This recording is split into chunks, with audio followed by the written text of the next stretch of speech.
நித்யானந்தம் கைலாசா திருவண்ணாமலை. இது பார்த்தீங்கன்னா நம்ம ஔஷத அன்னதானம் டெய்லியும் வந்து 1000 பேருக்கு நம்ம சாப்பாடு போட்டுக்கிறோம். பௌர்ணமியில பார்த்தீங்கன்னா 1,00,000 பேருக்கு நம்ம சாப்பாடு போட்டுக்கிறோம். இந்த சாப்பாடு நம்ம எங்கேருந்து வருதுன்னா நம்ம மக்கள் கொடுக்குற தான தர்மத்தினால தான் இது பண்ணிட்டு இருக்கிறோம்.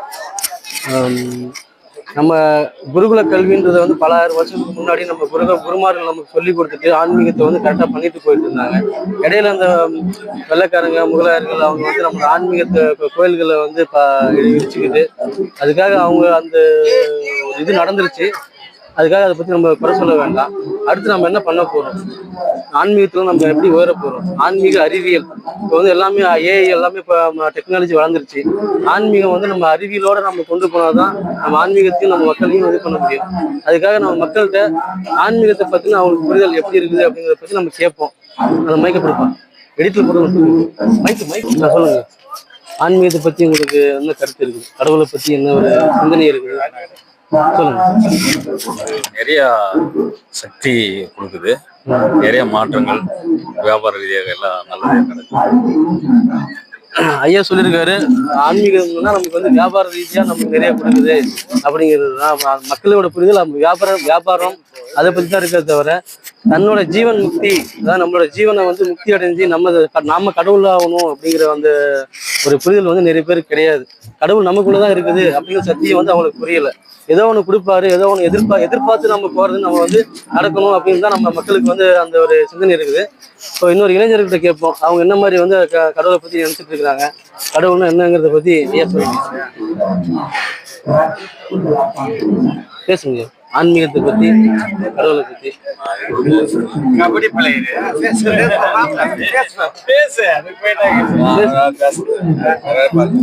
அடுத்து 2K கிட்ஸ் கிட்ட கேட்போம்.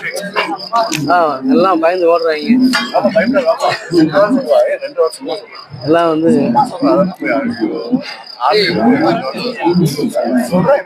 நம்ம வந்து வியாபார கல்வியை பழக்கி விட்டாங்க. நம்ம வந்து கடவுள் இல்லை, அந்த ஒரு மூட நம்பிக்கை அது இதுன்னு சொல்லி வியாபார கல்வியையும் அதுல இருக்கிற அறிவியையும் நம்ம வந்து மழுங்கடிச்சிட்டு இந்த மக்களை முட்டாளா தற்கொலையாக ஆக்கிட்டு வெறும் ஒரு முட்டாள் கூட்டத்தை உருவாக்கி வச்சிருக்கிற ஒரு தற்கொலை கூட்டத்தை உருவாக்கி வச்சிருக்கிறாங்க இந்த இப்ப இருக்கிற சமுதாயம். அது இல்லாம நம்ம ஆன்மீகத்தை அறிவியெல்லாம் கொண்டு போகணும் அப்படிங்கிறத நம்மளோட சாமியை சொல்லிட்டு இருக்காரு.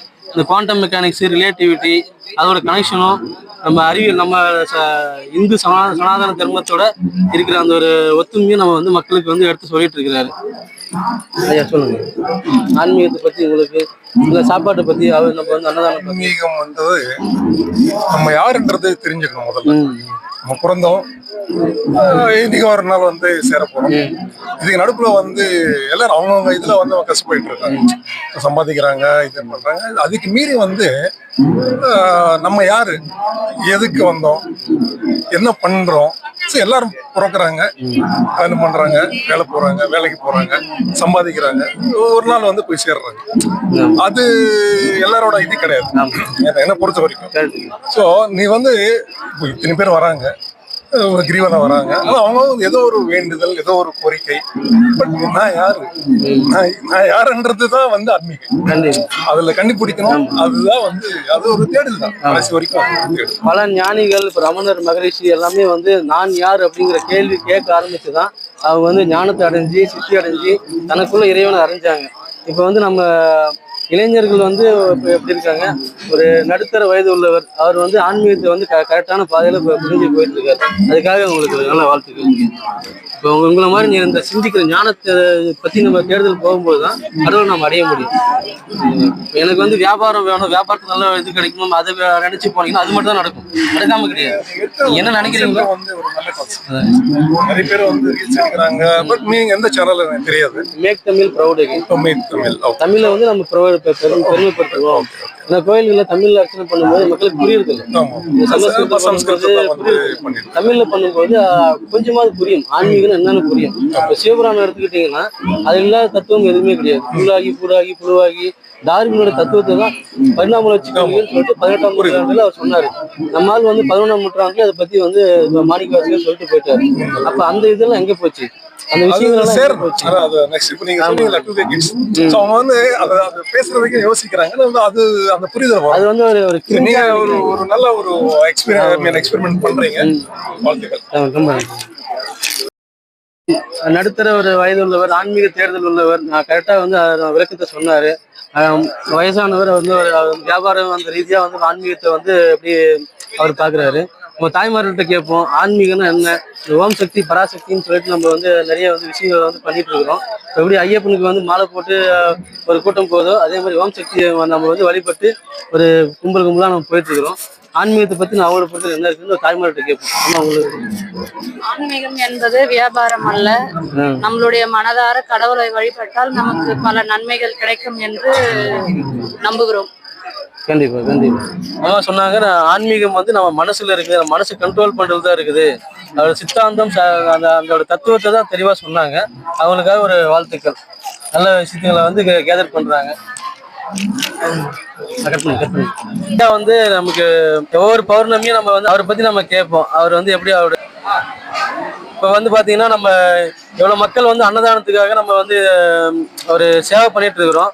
ஐயா வந்து ஒவ்வொரு மாசமும் வந்து பௌர்ணமி வந்து சேவை பண்றாரு.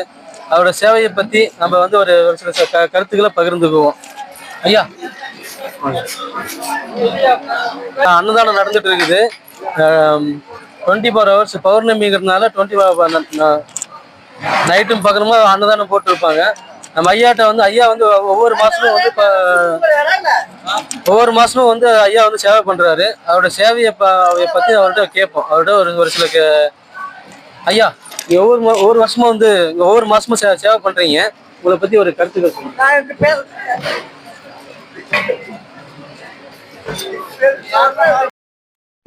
நித்யானந்தம் நம்ம வந்து இப்ப கைலாசநாதருக்கு அன்னாபிஷேகம் நடந்துட்டு இருக்குது. இப்போ வந்து வருஷத்துக்கு ஒரு தடவை தான் அன்னாபிஷேகம். எந்த கடவுளுக்குமே வந்து அன்னாபிஷேகம் பண்ண மாட்டோம். கைலாசநாதர் சிவனுக்கு மட்டும்தான் இந்த சிறப்பு அன்னாபிஷேகம் பண்றது. அதை பத்தி நம்ம மக்கள்கிட்ட கேட்போம். அவனோட கிரிவல பாதையில அவங்களோட அனுபவம் என்ன, கைலாசநாதர் தரிசனத்தோட அனுபவம் என்ன சொல்லுங்கய்யா. மிகவும் சிறப்பான மகிழ்ச்சி. ரஜினி மாதிரி ஒரே வார்த்தையில மகிழ்ச்சி முடிச்சாரு. நல்லது, சிறப்பு. போதும்.